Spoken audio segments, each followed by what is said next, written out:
Every morning, without fail, a small note was waiting for me on my car's windshield. Written in neat, elegant handwriting, each note contained a simple, thoughtful compliment. The first one read, "You have a beautiful smile. I see it light up the parking lot." The next day, "That blue dress you wore yesterday? Stunning." They were short, sweet, and specific enough to feel personal but vague enough that I could brush them off as innocent admiration. At first, I assumed they were from my husband, Daniel. I wanted to believe that this little romantic gesture was his way of reconnecting, reigniting a spark that had quietly dimmed over our years together. Life, work, responsibilities, they all gradually pulled us away from the passionate whirlwind we'd once shared, and perhaps this was his way of reminding me that he still noticed the small things. But as the days turned into weeks, I started to wonder. The notes became more detailed, mentioning things Daniel hadn't paid attention to in years, like the way I absent-mindedly twirl a strand of hair around my finger when I'm lost in thought, or how I always buy a cup of peppermint tea on cold mornings from the cafe near my office. I thought he'd forgotten these tiny details, buried under the weight of our daily routines and tired silences. Still, I convinced myself it was him, wanting it to be true. One morning, I woke up earlier than usual, intent on catching him in the act. I waited by the window, hoping to catch him sneaking out to slip another of his thoughtful notes onto my car.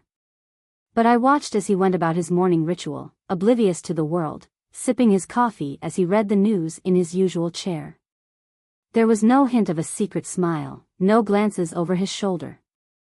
After he left for work, I rushed outside, heart pounding with anticipation, only to find another note, crisp and freshly tucked under my windshield wiper. "Red is definitely your color." Confusion swept over me, and a flicker of unease slipped into my thoughts. If it wasn't Daniel, then who was it? Determined to solve this mystery, I kept my eyes peeled for anyone lingering near my car. Days passed without any sign of my admirer. But the notes kept coming, each one somehow more perceptive, more intimate, as though this person had a front row seat to my life. "You looked so tired today. I hope you get some rest soon." Another note read, "Don't let anyone dim your light. You're stronger than you realize." Somewhere deep down, I felt a dangerous thrill creeping into my heart. These words, though anonymous, felt like lifelines on days when everything felt like too much. Someone was seeing me. Not just in passing, but really seeing me. I started looking forward to the notes, waiting each morning with a flutter of excitement that I couldn't ignore. It was intoxicating, having this secret admirer who seemed to know exactly what I needed to hear. For the first time in years, I felt noticed, cherished, even if I had no idea who was behind it all. But then, one Saturday, I found myself at the office later than usual. I'd been working overtime to cover for a coworker, and as I left the building, the sky had turned a deep indigo. When I reached my car, I stopped dead in my tracks. Standing there, looking every bit as caught off guard as I was a man with a small notebook in his hands. He was younger than I expected, perhaps mid-30s, with a quiet, unassuming look about him. He looked up, a flash of shock in his eyes as he registered my presence. We stood there, frozen, staring at each other in the dim light of the parking lot. I opened my mouth to speak, but he beat me to it. I didn't expect you to catch me," he stammered, glancing down at his notebook, then back up at me with an apologetic smile. "I guess this looks strange." I was too stunned to respond. 1,000 questions raced through my mind. Who was he? Why had he been leaving these notes? But more importantly, why me? He took a deep breath, seeming to sense my questions. "I'm sorry if this was intrusive. I see you here every day, and you always seem so lost in thought. I thought maybe you could use a little reminder of how amazing you are." He looked down, the weight of his words hanging in the air. "I know it's odd, but you just seemed like someone who deserved to know she was appreciated." As he spoke, an unsettling warmth spread through me. Here was a stranger who had been quietly observing my life, who noticed the little things I didn't even know I was putting out into the world. He wasn't Daniel. He wasn't anyone I'd ever met. And yet, in those moments, he felt closer to me than anyone had in a long time. I shook my head, trying to keep my emotions in check. But why did you do this? You don't even know me. He gave me a sad smile. Sometimes you don't need to know someone to see their beauty. Sometimes it just shines through. I stood there, words caught in my throat, unsure of what to say. Part of me felt a strange sense of betrayal, another part felt alive. I realized how starved I had been for simple appreciation, for someone to look past my responsibilities, my titles, my roles, and see me. This stranger, this man I had never met, had somehow managed to reach the parts of me that I'd thought were long buried. For the next few minutes, we talked. I learned his name, that he worked nearby and had noticed me in passing. His admiration wasn't some obsessive fixation but rather a quiet respect, a genuine appreciation.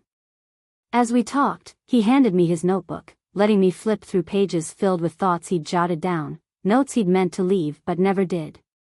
As I held that notebook, I felt a peculiar mixture of guilt and excitement swirling within me. Guilt, because I knew Daniel had been neglecting me, yet part of me had welcomed this stranger's attention. Excitement, because this felt like something out of a dream, something stolen and secret. Eventually, I handed his notebook back, thanking him for his kindness, for noticing me. I told him that while I appreciated the notes, it was time to stop.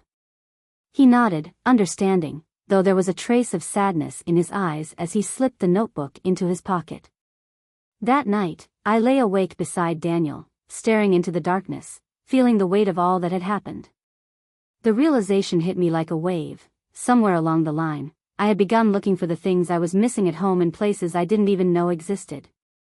The next morning, there was no note on my car. The windshield was clear, and yet, I felt a strange hollowness.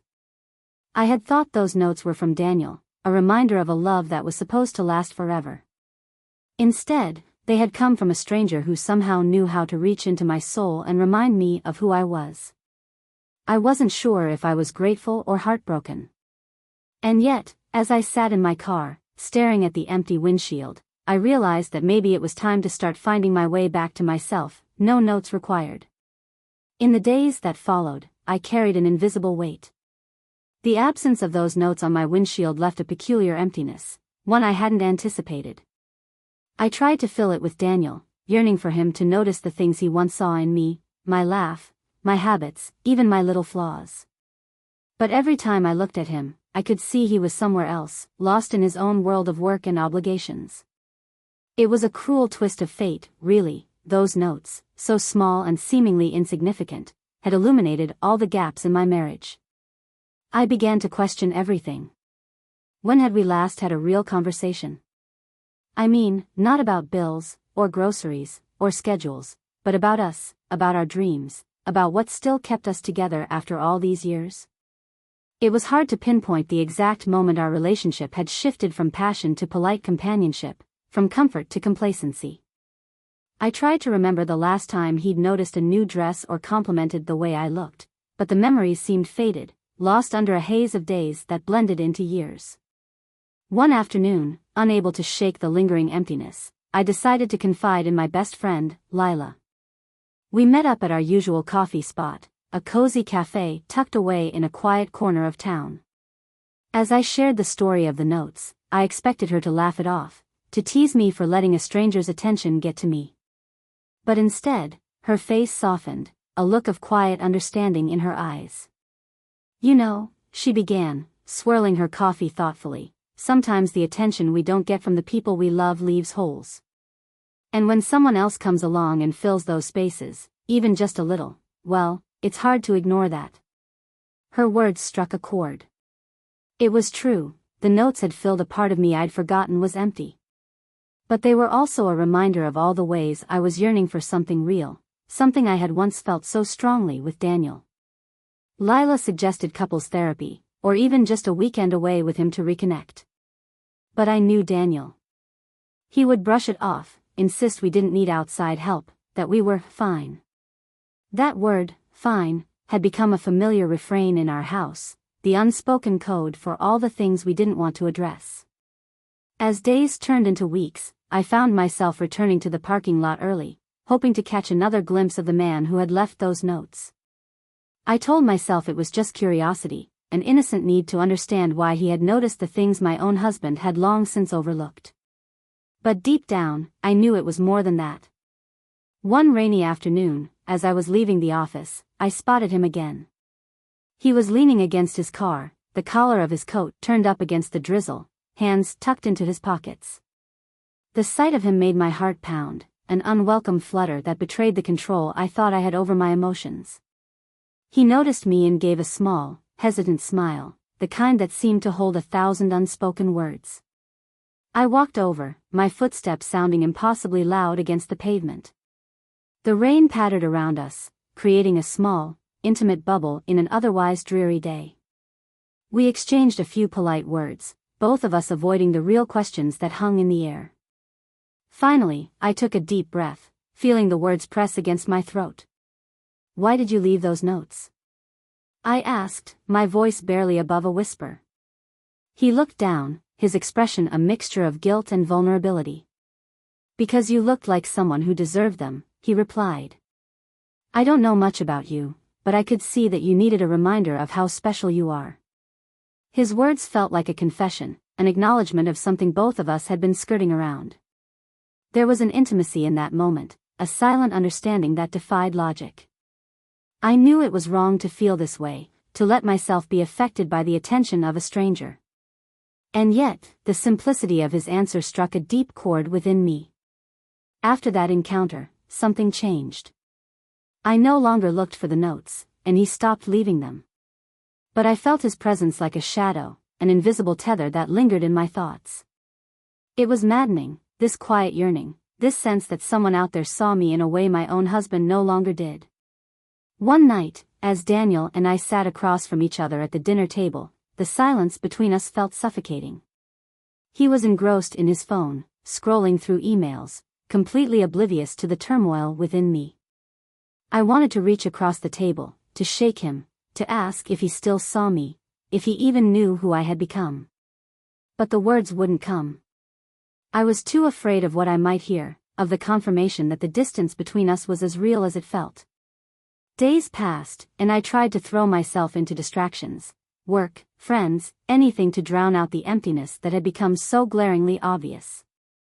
But it was no use. My mind kept drifting back to that stranger, to the feeling of being noticed, of being appreciated in a way that felt both thrilling and terrifying. I knew I was on dangerous ground, that the boundaries between harmless admiration something more had become dangerously blurred. One evening, after another silent dinner with Daniel, I found myself reaching for my phone. I hesitated, my fingers hovering over the screen, knowing that what I was about to do was reckless. But the need for connection, for understanding, was overwhelming. I found his number, saved from a casual exchange of contacts when we'd last spoken in the parking lot, and sent a simple message, "Are you free to talk?" Seconds later, my phone vibrated with his reply, "Always." We met at a quiet, out-of-the-way cafe, a place where we wouldn't be recognized. As I sat across from him, the warmth of his gaze made me feel alive in a way I hadn't felt in years. We talked for hours, sharing stories, laughter, dreams. He listened with an intensity that felt almost surreal, his eyes never leaving mine. In that moment, I felt seen, valued, as if all the parts of me that had been hidden away had come alive again. But as the night wore on, a weight of guilt settled over me. I was crossing a line, indulging in something I knew was dangerous, something that could unravel everything. And yet, part of me couldn't walk away. This connection, this sense of being understood, was intoxicating.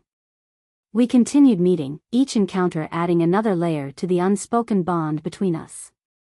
I knew it was wrong, knew I was treading on thin ice, but the thrill of being desired, of being noticed, was impossible to resist.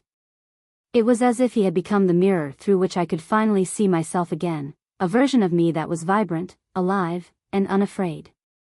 One night, as we stood outside his car, he reached for my hand, his touch sending a shiver through me. Our eyes met, and in that moment, I knew there was no going back. The boundaries had been shattered, and the desire that had been simmering between us finally erupted. But as he leaned in, I pulled away, my heart pounding with a mixture of fear and exhilaration. "I can't," I whispered, my voice barely audible. "I don't even know what I'm doing anymore." He looked at me, his expression a blend of understanding and regret. "I know. But whatever this is, you're not alone in feeling it." I went home that night, my mind a whirlwind of emotions. I lay beside Daniel, staring at the ceiling, feeling the weight of all the choices I had yet to make. I was caught between two worlds, one filled with the comfort of familiarity, the other with the thrill of the unknown. The notes, the encounters, the stolen moments, they had all led me to this crossroad, a place where I would have to choose between the life I had built and the life I was beginning to imagine. In the end, I realized that no one else could make that choice for me. The days after that night were excruciating. Every time I looked at Daniel, guilt weighed down on me like a stone, and yet, part of me remained in that quiet cafe, in the moments spent with a stranger who had somehow managed to make me feel seen. The life I had built with Daniel now felt like a series of routines and obligations, while the other path, this growing bond with someone who was practically a stranger, held a dangerous allure that I couldn't seem to shake. But my feelings weren't as simple as choosing one life over another. It wasn't that I wanted to leave Daniel or even that I didn't love him, it was more that I was beginning to understand how invisible I had become to him. I had tried to be the best partner I could be, and in the process, had somehow lost parts of myself that now felt essential. Being with that stranger had shown me just how much I missed feeling vibrant, how much I craved the feeling of being someone's focus, even if only in stolen, fleeting moments. I thought about calling him again, about meeting him one last time to gain clarity or closure. But I also knew that every time we met, the line blurred further, and I sank a little deeper into territory I might not escape. I tried to lose myself in work, immersing myself in projects and long hours, hoping to forget the ache that lingered in quiet moments. But the distraction only worked for so long. One evening, just as I was about to leave the office, I noticed a familiar figure standing near the elevators. It was him. His presence sent a shock of warmth through me, mixed with dread and anticipation. He hadn't tried to contact me since that last night, honoring the boundary I'd set, and yet here he was, as if he sensed that I couldn't shake our connection any more than he could. I froze, my heart racing as I watched him glance up and spot me. His expression softened, and he gave a small, almost apologetic smile, as if he hadn't planned on seeing me there either. We both lingered in that moment of hesitation, aware of the weight of everything left unsaid. "Can we talk?" he asked, his voice soft, tentative. I wanted to say no, to turn away and go back to my life, but the words wouldn't come. Instead, I nodded, letting him lead the way as we walked down the hallway to a small, empty conference room. Once inside, we stood in silence for a few moments, the air thick with tension.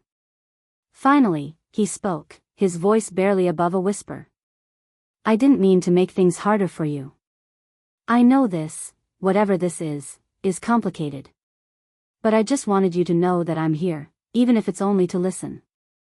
His words cracked something open inside me. I hadn't realized how much I needed someone to say that, to acknowledge the tangled mess of emotions I was carrying. I looked at him, feeling tears prick at the corners of my eyes, a mix of gratitude and despair swirling within me. "I don't even know what I want anymore," I admitted, my voice trembling. "I love Daniel. I do. But sometimes it feels like I'm invisible to him, like everything I am, everything we had, has just faded." He nodded, his expression filled with empathy. "Maybe that's why you need to find yourself again. Sometimes we lose parts of ourselves in the people we love, and it takes someone else to remind us of who we really are." His words settled over me, the truth of them sinking in.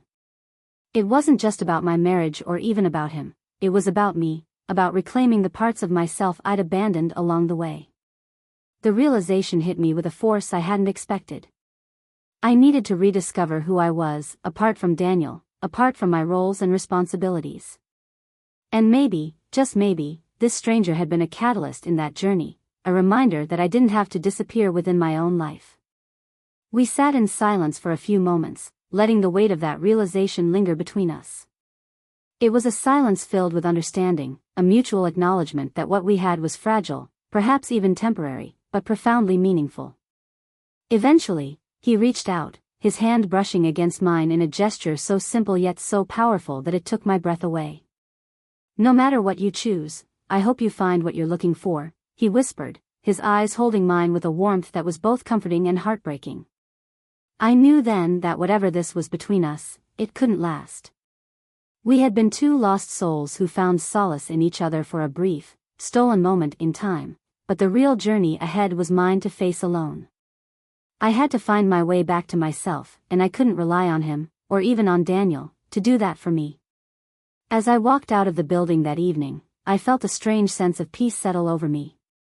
The ache, the longing, it was still there, but it was tempered now by a newfound resolve.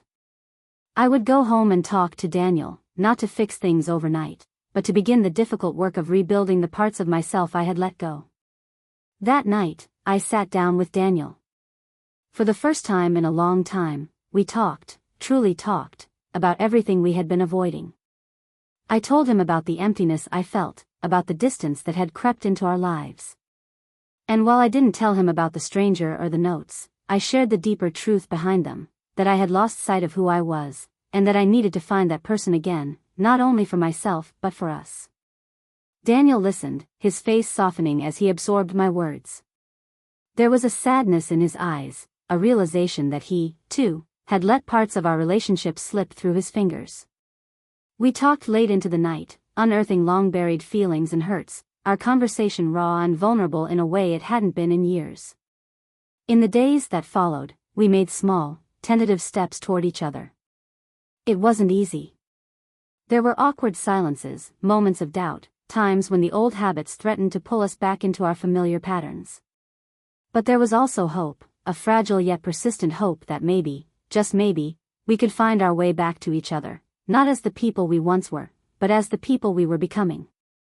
As for the stranger, he remained a memory, a reminder of a time when I'd felt seen, appreciated, even loved in a way I hadn't allowed myself to feel in years. I didn't see him again, though sometimes I caught myself looking for him in passing faces or lingering shadows. But each time I did, I reminded myself that his role in my life had been fleeting, a catalyst rather than a destination. Months later, on a bright spring morning, I found myself walking to my car, pausing as I looked at the windshield. There was no note, but for the first time, I didn't need one. I didn't need the validation or the thrill of being seen. Because now, I was beginning to see myself again, not just as someone's wife, not just as part of a relationship, but as a whole, complex person who was learning to be at peace with her own imperfections and longings. Daniel and I still had a long way to go, and I knew there would be days when the distance between us would feel insurmountable. But we were trying, both of us, in our own flawed ways, to rebuild something real, something that could withstand the quiet spaces where we had once drifted apart. And perhaps that was enough. For now, it was more than enough. I took a deep breath, feeling the crisp air fill my lungs, and slid into the driver's seat. As I drove away, I left behind not just the memory of those notes but also the ghost of the woman I had been, grateful for the journey, even if it had been painful. Because in the end, it had led me back to myself, and maybe, just maybe, it would lead Daniel and me somewhere new, somewhere worth fighting for. As spring turned into summer, Daniel and I settled into a new rhythm. It was fragile and awkward, marked by small attempts at closeness, but for the first time in a long time, it felt real. We were both trying, hesitantly but earnestly, to reconnect, to fill in the cracks that had spread over the years. Our efforts were imperfect, stilted by old habits and the lingering wounds of neglect, yet the small gestures, a shared cup of coffee in the morning, his arm brushing mine as we washed the dishes together, were like threads weaving us back together. But no matter how hard I tried to fully commit to this new beginning, I couldn't entirely banish thoughts of the stranger. He remained like a faint ghost, an echo in the back of my mind, surfacing in the quiet moments. I didn't know where he was now, or if he thought of me the way I sometimes thought of him, but his memory lingered, both as a warning and as a strange comfort. One day, while Daniel was at work, I found myself going through the drawer in my office where I kept old notebooks, journals, things I hadn't touched in years. In my search for some receipts, I found a small piece of paper tucked into one of the notebooks. The handwriting was instantly recognizable, his handwriting. It was one of the notes he had left on my car so many months ago, the one that read, "You're stronger than you realize." Holding that note brought back a rush of emotions. I hadn't meant to keep it, hadn't even realized I'd saved it, but here it was, a tangible reminder of a brief, strange chapter in my life. As I stared at the words, I felt a strange sense of gratitude. The memory wasn't so much about him as it was about who I'd become through the experience, someone who had learned to listen to her own needs, to remember her own strength. The note went back into the drawer, but I carried its message with me, a reminder that I didn't need to lose myself again. I could love Daniel, I could rebuild our life together, but I didn't need to disappear within it. I was still me, and for the first time in years, that felt like enough. Our relationship was far from perfect, but Daniel and I had begun to bridge the gap that had once seemed insurmountable. We attended a couples workshop, something I'd never expected him to agree to. It was uncomfortable at first. Both of us were forced to confront the ways we'd let each other down, to face hard truths that we had ignored for too long. But the process brought a kind of honesty between us that was both painful and liberating. We were finally talking about the things we'd buried, the things we had never given voice to out of fear or complacency. One evening, after one of these sessions, Daniel looked at me with an openness I hadn't seen in years. "I'm sorry," he said, his voice thick with emotion. "I didn't realize how lonely you were, how much you needed more." I reached out, placing my hand over his. We both forgot each other. I think we got so comfortable in the routine, we just stopped seeing what was really happening. He nodded, a faint smile touching his lips. "It's like we were living parallel lives in the same house. I don't want that anymore. I want us to be partners again." For the first time in what felt like forever, I saw a spark of the man I had fallen in love with.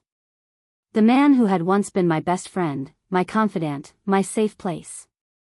And maybe, just maybe, I could find that again with him. Or perhaps we could create something new, something even stronger than what we'd had before. We kept working at it, day by day. There were setbacks, of course, times when we slipped back into old habits, when the walls between us felt insurmountable again. But each time, we managed to find our way back, to remember why we were trying, and the commitment we had made to each other. Months passed, and I began to feel that quiet ache for the stranger fade into a memory, a soft reminder of a time that had changed me, a chapter that had helped me rediscover myself. Our lives, mine and Daniel's, grew fuller, richer, as we found new ways to be together. We took a trip to the mountains, something spontaneous and unplanned. We laughed like we hadn't laughed in years, surrounded by nature, away from the noise and distractions of our usual lives. I felt a kind of freedom, a lightness I hadn't known in so long, as if the weight of everything we'd been carrying had lifted, just a little. One evening, as we watched the sun set over the mountains, Daniel reached for my hand, his fingers warm and steady against mine. "Thank you for not giving up on us," he said quietly, his voice filled with a vulnerability I hadn't heard from him before. I squeezed his hand, feeling a swell of emotion that was both tender and fierce. "I think I just needed to remember who I was, who we were," I replied. "I needed to find my way back." As we sat there, watching the sky darken and the stars begin to emerge, I felt a peace settle over me, a quiet assurance that we were on the right path, that we could keep building something real, something lasting. And perhaps that was the true gift the stranger had given me, not a new love, but a chance to reclaim my own heart, my own sense of self. I could hold on to that strength, that self-worth, without needing anyone else to define it for me. Life continued, and as the seasons changed, I felt myself truly rooted in the life I was building with Daniel. There were still challenges, of course, moments of doubt and fear. But there was also hope, a new kind of hope that felt stronger than any fleeting passion or spark. It was the kind of hope that came from knowing that we were both committed to growing, to choosing each other every day, even when it wasn't easy. In the end, I learned that love isn't always about grand gestures or perfect moments. Sometimes, it's about the quiet, steady work of rebuilding, of choosing to stay, to forgive, to rediscover each other and ourselves. And maybe, just maybe, that was the greatest love of all. As time went on, our relationship settled into a comforting rhythm, but it was a rhythm that felt richer and more deliberate than before. Daniel and I weren't just going through the motions anymore, we were actively choosing each other in ways we hadn't done in years. It was subtle, like the way he would reach for my hand while we walked through the grocery store, or the way I would set his favorite mug next to the coffee pot each morning, just a small reminder that I knew him deeply, perhaps even better now than I had before. I also began dedicating more time to my own growth, investing in the parts of myself I had let go. I started taking art classes, a passion I'd abandoned early in our marriage when life had seemed too busy for hobbies. Daniel encouraged me, surprising me one evening with a set of paints and brushes, an invitation to create. This simple gift was a reminder that he saw me, that he was ready to support the person I was becoming, not just the wife he'd always known. Our conversations became more open, more vulnerable. We started sharing not just our plans but also our insecurities, our dreams, even the small fears we had long buried. One night, as we lay side by side in bed, Daniel spoke softly, almost as if he were confessing a secret. "I know there were times I made you feel alone," he said, his voice tinged with regret. "I think I got so focused on my own world that I forgot we were supposed to be building one together." I looked at him, feeling a surge of affection mixed with sadness. I wanted to tell him everything, that I, too, had let my attention drift, that I had turned to someone else, even if only emotionally, to feel that connection I had craved. But something held me back. It wasn't fear or guilt but a realization that I didn't need to break him with that truth. What had happened with the stranger was no longer a part of my present, it had served its purpose, a fleeting chapter that had led me back to myself and, eventually, back to him. Instead, I reached for his hand and gave it a gentle squeeze. "I think we both lost sight of that," I whispered. "But maybe sometimes we have to drift apart to realize how much we still want to be together." As summer turned to fall, we began making new memories that felt as vivid and intense as the early days of our relationship. We went on small adventures, hiking trails we'd never explored, spending lazy Sundays at the local farmer's market, cooking dinners together with our favorite music playing in the background. These weren't grand gestures but small, shared moments that stitched us back together in quiet, unexpected ways. One night, Daniel surprised me with a weekend getaway to a cabin by the lake. The air was cool and crisp, the trees painted with autumn's vibrant colors. We spent our days wandering through nature and our nights huddled by the fire, wrapped in blankets, talking about everything and nothing. It felt like we were discovering each other all over again, not as the people we had been, but as the people we had become. On the last night of our trip, we sat on the porch in silence, watching the stars stretch across the night sky.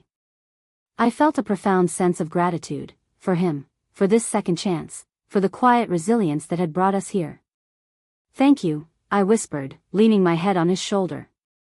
"For what?" he asked, his voice soft. "For not giving up on us. For being willing to try again." He wrapped an arm around me, pulling me closer. "I'll always choose you," he murmured, and in that moment, I believed him with all my heart. Our life together wasn't perfect. There were still days when we stumbled, when old hurts or misunderstandings resurfaced. But now, instead of letting those moments fester, we faced them head-on, talking openly and honestly. We learned to lean into each other's strengths, to find comfort in our shared history even as we built something new. Occasionally, I would still think about the stranger, wondering where he was, if he had found his own sense of peace. His presence had been a reminder, a glimpse into a version of myself that I had let fade. He had helped me realize how much I needed to value my own worth and to seek it from within, rather than waiting for someone else to validate it. In many ways, that brief connection had been a gift, one that had ultimately led me back to Daniel, back to the life I truly wanted to build. Seasons passed, and our lives grew fuller. Daniel and I began planning for the future, talking about things we had once avoided. I wasn't just his wife, I was his partner, his friend, his equal, and he was mine. Together, we were rebuilding our lives on a foundation of mutual respect and genuine love, not out of habit or obligation but because we chose each other, again and again, every day. One evening, as we were sorting through old photos in the attic, Daniel stumbled across a picture from our wedding day. We were young, smiling with the pure, unbridled joy of two people who thought they knew what love was, who thought that love alone would be enough to sustain them through anything. He held up the picture, a soft smile tugging at his lips. We were so different back then. I smiled, taking the photo from him and looking at our younger selves, caught in a moment of unguarded happiness. We were, I agreed. But I think we're better now. Stronger. He nodded, pulling me into a hug. I wouldn't trade this for anything, he whispered, and I could feel the sincerity in his words, a quiet promise that ran deeper than any vow we'd once made. In that moment, I realized that our love had transformed, becoming something richer, more profound. It was no longer the heady rush of new passion, nor the comfortable companionship that had once lulled us into complacency. It was a love that had been tested, that had survived both silence and distance. It was a love that had evolved from the fires of hurt and loneliness into something resilient and true.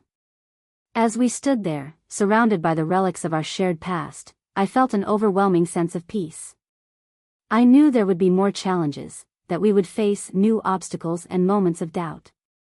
But we had learned how to find our way back to each other, to forgive and rebuild. And that, I realized, was the real strength of our love. In the years that followed, I often thought back to that strange chapter of my life, the time when I had found those notes on my windshield.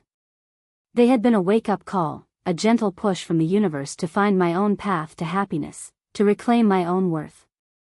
And though I would never know what might have been, I knew that I had made the right choice. Daniel and I built a life together filled with laughter, respect, and understanding. We celebrated each other's successes and held each other through our darkest days. And through it all, we continued to grow, not just as individuals but as partners, learning that love is not a static thing but a living, breathing force that requires attention, care, and a willingness to adapt. As we grew older, I would occasionally find myself smiling at the memory of those little notes, the words that had once felt like lifelines. They had come from a stranger, yes, but they had ultimately helped me become someone who no longer needed them, someone who had learned to find strength from within. In the end, I realized that my journey had never been about choosing between two people. It had been about choosing myself, about rediscovering who I was and who I wanted to be. And that choice, that simple act of self-acceptance, had allowed me to find my way back to the love I had always wanted, a love rooted in truth, resilience, and the quiet, enduring strength of two people who had chosen to grow together. And that, more than anything else, was the greatest gift of all. As the years unfolded, life moved with a quiet, steady rhythm. The days slipped by in a comforting routine, punctuated by shared meals, weekend hikes, and late-night conversations that drifted from the trivial to the profound. Daniel and I became more than just husband and wife, we became confidants, partners, and, perhaps most unexpectedly, best friends. Yet, even in this quiet stability, I still felt moments when the memory of those notes surfaced, unbidden, like a whisper from a distant life. Not because I missed the stranger or felt any lingering attachment, but because those notes represented something deeper, my own transformation. They reminded me of the journey I had taken to reach this place, of how I had learned to reclaim parts of myself that had once felt lost. Those little notes, their words delicate and simple, had pushed me to search for something within, a strength I hadn't known was there. As time passed, I grew more intentional about nurturing my own passions, those pieces of me that made me feel whole outside of any relationship. My art became a refuge, a place where I could lose myself for hours, finding joy in colors and textures, creating something from nothing. Daniel encouraged it, and one day he surprised me by clearing out the spare room in our house to make a small art studio. It wasn't fancy, but it was filled with light, with enough space for my canvases and paints. "This is your space," he said, smiling as he watched me take in the room. "You deserve a place where you can just be you." I couldn't help but feel a surge of gratitude, not just for the gesture but for the depth of his understanding. He had come to see me as a whole person, not just as his partner or as part of our marriage. And in return, I had begun to see him with fresh eyes, appreciating not only the love he offered but the ways he encouraged me to grow, the ways he helped me build a life that felt deeply, authentically my own. We continued to face life's inevitable ups and downs. There were challenges, sudden family illnesses, the stress of job changes, moments of doubt when we questioned our choices and struggled with the weight of our responsibilities. But now, these moments didn't feel like burdens we bore alone. We faced them together, as a team, leaning on each other in ways that brought us closer rather than driving us apart. One summer, we decided to take a trip abroad, something we'd talked about for years but had always put off, telling ourselves it was impractical or too expensive. But this time, we made it happen. We spent 3 weeks exploring small villages in Italy, wandering through vineyards and eating late dinners under strings of twinkling lights. It felt like we were rediscovering the world together, exploring not just a new country but the endless layers of our relationship, seeing each other anew against the backdrop of ancient landscapes and unfamiliar streets. One evening, after a day spent wandering through cobbled streets and sampling local wines, we found ourselves sitting by a quiet lake, watching the sun dip below the horizon. There, under the soft glow of twilight, Daniel took my hand, his thumb tracing small circles over my knuckles. "I don't think I ever told you how grateful I am that we found our way back to each other," he murmured, his voice tinged with a quiet sincerity. I felt a lump rise in my throat, moved by the simplicity of his words. "Me too," I whispered, resting my head on his shoulder. We stayed there in silence, watching the light fade and the stars emerge, a universe stretching endlessly above us, filled with possibility. As we returned to our daily lives, our love felt stronger, a quiet resilience that had grown through every choice, every act of forgiveness, every shared moment of joy. We became each other's anchors, not out of dependency but out of a deep respect for the journey we had taken, both together and as individuals. Years passed, and eventually, we found ourselves in the midst of raising a family. Parenthood was a new challenge, a whirlwind of sleepless nights and overwhelming joy. Our lives became filled with small hands reaching out for ours, laughter filling our home, and a love that seemed to grow with every passing day.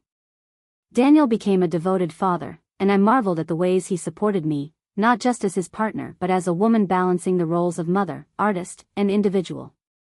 In the quiet moments, after the kids were asleep and the house had settled into stillness, Daniel and I would sit together, reminiscing about the life we had built.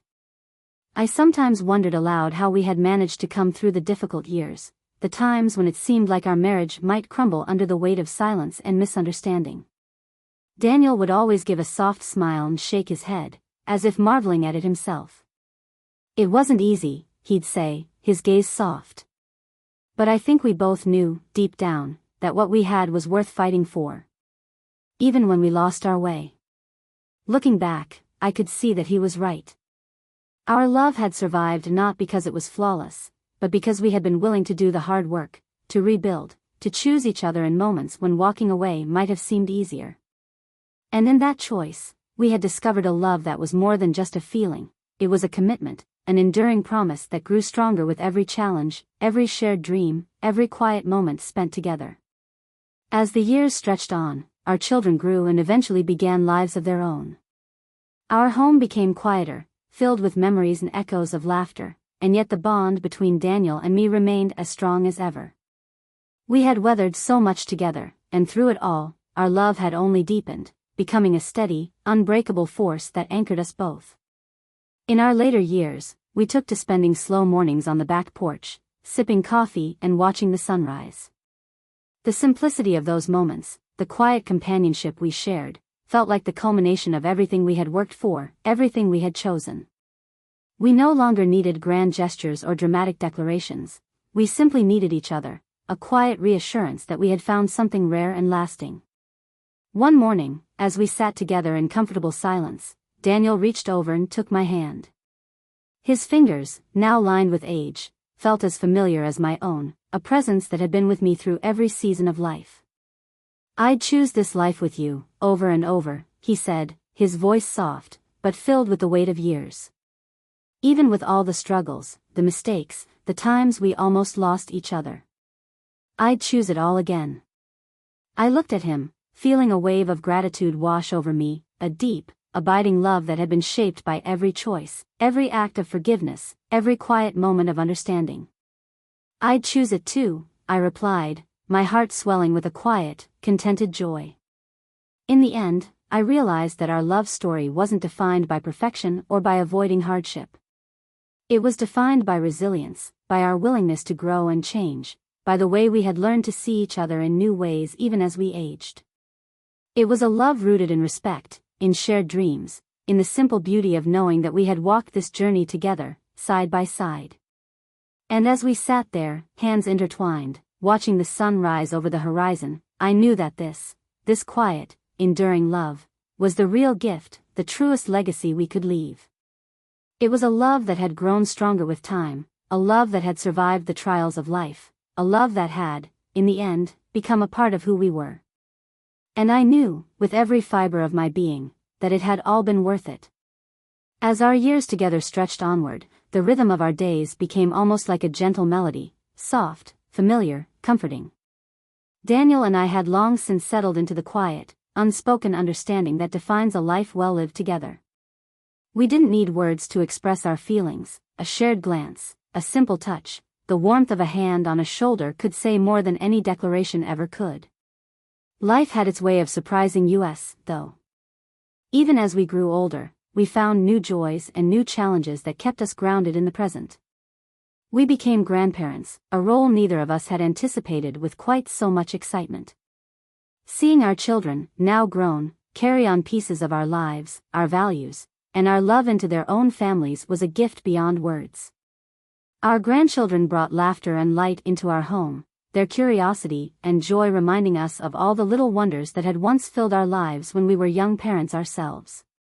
Daniel and I would watch them play in the yard, their laughter echoing through the house as they chased each other through the garden or climbed the old oak tree that had once been their parents' favorite. We'd sit together on the porch, holding hands, smiling as they explored with boundless energy.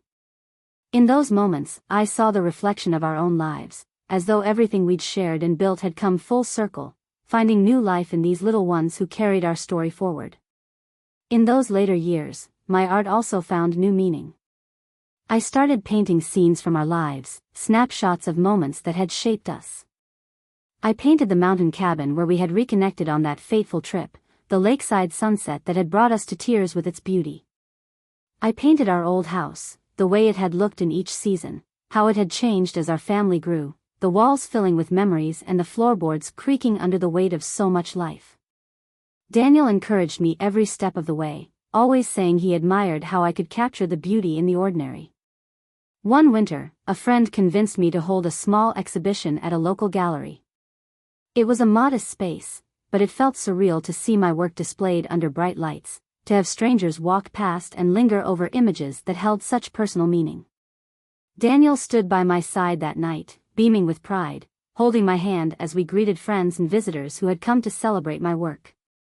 He even grew misty-eyed when he saw the painting of us on our wedding day, my attempt to capture the joy, the innocence, and the hope that had filled that day so long ago. "You have a gift," he whispered, his voice full of emotion. "Thank you for sharing our life this way."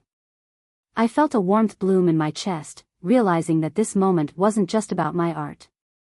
It was about all the years we had shared, the journey we had walked together, and the way those memories had become a part of me, a part of every brushstroke on those canvases. Life continued, simple but beautiful, filled with the kind of quiet, meaningful moments that make up a lifetime. We traveled together when we could, exploring places we had always wanted to see, making new memories even as we cherished the old ones. I watched Daniel grow older, noticing the way his hair turned silver, the lines that deepened around his eyes and mouth. He was still the man I had fallen in love with all those years ago, but now he carried a wisdom, a calm strength that only comes with a life lived fully. Eventually, though, time began to slow us down in ways we couldn't ignore. Our bones ached a little more, our steps grew slower, and we found ourselves retreating more often to the comfort of our home. But even in the quiet of those later years, our love remained as vibrant as ever. We found joy in small things, reading together in the afternoons, cooking side by side, watching the seasons change from the warmth of our living room. We'd sit on the porch in the mornings, bundled up in blankets on cool days, sipping coffee and sharing soft words about the day ahead.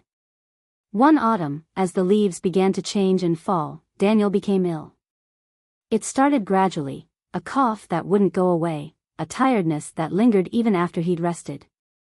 He brushed it off at first, but I saw the concern in his eyes as the weeks wore on.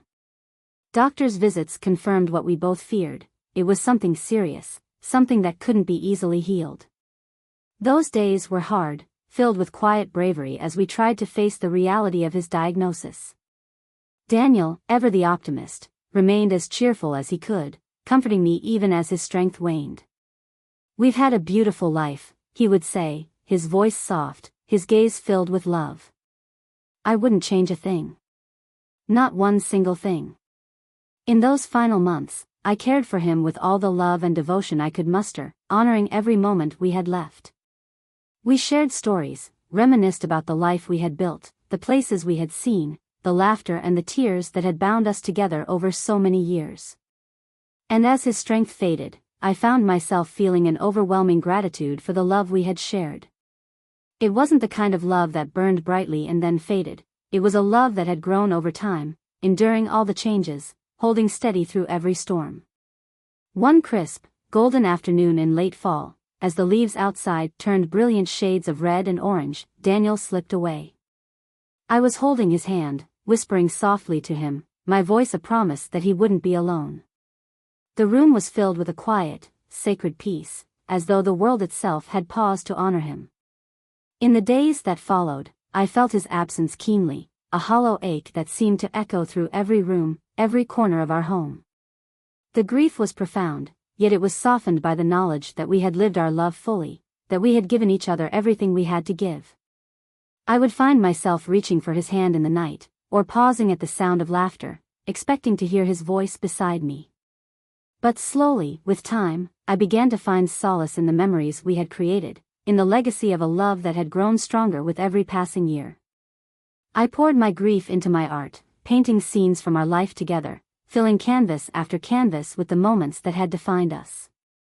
I captured the sunrise over the lake we had visited, the way the light had danced on the water, the peace that had filled our hearts that day. I painted our children as they had been when they were young, their faces bright with joy and wonder. And, in a way, Daniel remained with me in every brushstroke, a part of every image, woven into the fabric of my life and my work. As I grew older, I found a quiet contentment in carrying our story forward. I became a storyteller in my own right, sharing the memories of our life with our grandchildren, telling them about the adventures we'd had, the love that had defined us. They listened, wide-eyed, captivated by the tales of a man they remembered fondly but would never fully know. And in those moments, I felt as though I were giving them a piece of him, a piece of the love that had sustained me through all my years. Eventually, I found myself at peace. Daniel's memory lived on in everything around me, in the paintings on my walls, in the laughter of our family, in the quiet mornings when I would sit alone on the porch, watching the sun rise just as we had once done together. Our love, it seemed, was woven into the very fabric of my being, a quiet strength that would remain with me until the end of my days. And as I sat there, watching the world unfold, I knew that ours had been a love story worth telling, a love that had transcended time, hardship, and loss. It was a love that had filled my life with meaning, a love that had taught me the beauty of resilience, of forgiveness, of choosing each other day after day. In the end, I realized that Daniel had given me the greatest gift of all, the gift of a life filled with love, with purpose, and with the quiet, enduring joy of knowing that I had walked my path with someone who had truly seen me, who had cherished me, who had held my heart with gentle hands through every season of life. As the years stretched on, I felt a profound peace settle over me, a sense of completeness that filled every corner of my soul. And as I looked out at the world, at the life we had built, at the family we had nurtured, I knew that our love would live on, a quiet, steady flame that would never be extinguished. As I entered the final chapter of my life, I found myself surrounded by the warmth of our family, the echoes of the love Daniel and I had built together rippling out into the lives of our children and grandchildren. They would often visit, filling the house with laughter, voices overlapping as they told stories, asked questions, and shared their own lives. I'd sit among them, feeling both part of the present and yet deeply connected to the past, as if Daniel were there beside me, smiling and marveling at all that we had created. One late afternoon, I found myself alone, the house bathed in the soft, golden light of early evening. I moved slowly through the rooms, touching objects that had long since become relics of our life together, the well-worn chair he had loved, the stack of letters we'd exchanged in our early years, the little notes and mementos we had tucked away, each one a reminder of our journey. I made my way to my art studio, the room Daniel had helped create for me so long ago, and sat down at the easel. It had been a while since I'd painted, my hands weren't as steady as they once were, and my vision had grown dimmer. But today, I felt a need to create one last piece, something that would capture all that I was feeling, something that would encapsulate the life we had shared. Slowly, carefully, I began to paint. I painted the two of us, side by side, our forms a blend of light and shadow, as if we were standing in the soft glow of dusk.